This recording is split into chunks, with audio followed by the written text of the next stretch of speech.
आज तुम्ही माझी त्रिशताब्दी जयंती साजरी करता या गोष्टीचा आनंदच आहे मला. पण या सगळ्यात तुम्हाला माझ्या कार्याचा विसर तर होत नाहीये ना.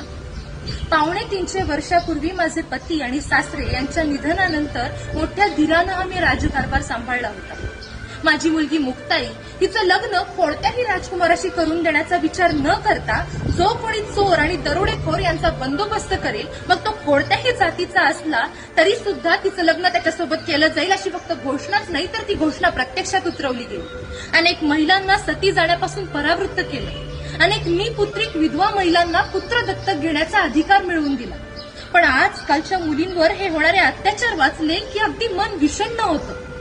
मी, राजमाता जिजाऊ, झाशीची राणी, राणी लक्ष्मीबाई, आम्ही कधीच मरणार नाही.